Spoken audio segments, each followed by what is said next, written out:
Moses summoned all Israel and said to them, Israel, listen to the statutes and ordinances I am proclaiming as you hear them today. Learn and follow them carefully.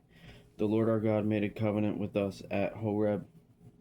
He did not make this covenant with our fathers, but with all of us who are alive here today. The Lord spoke to you face to face from the fire on the mountain. At that time I was standing between the Lord and you to report the word of the Lord to you, because you were afraid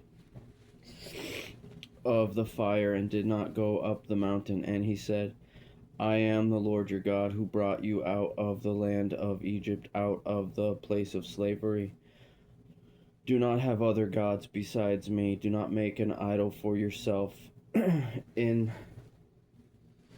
the shape of anything in the heavens above, or on the earth below, or in the waters under the earth.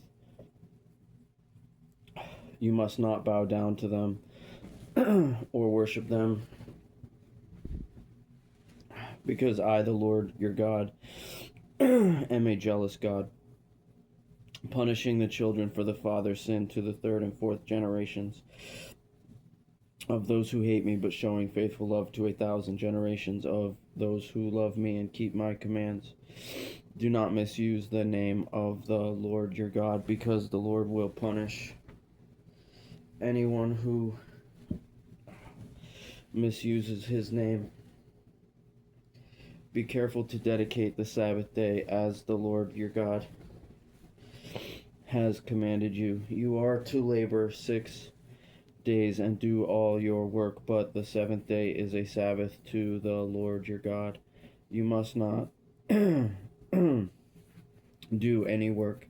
You, your son or daughter, your male or female slave, your ox or donkey, or any of your livestock, or the foreigner who lives within your gates, so that your male and female slaves may rest as you do. Remember that you were a slave in the land of Egypt, and the Lord your God brought you out of there with a strong hand and an outstretched arm.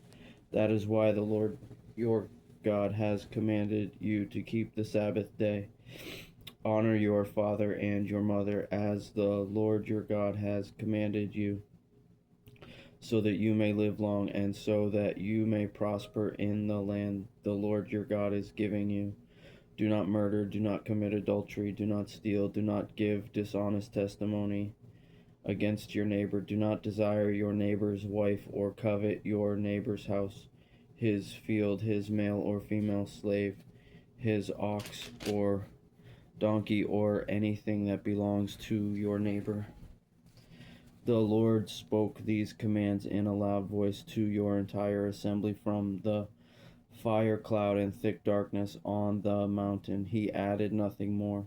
He wrote them on 2 stone tablets and gave them to me.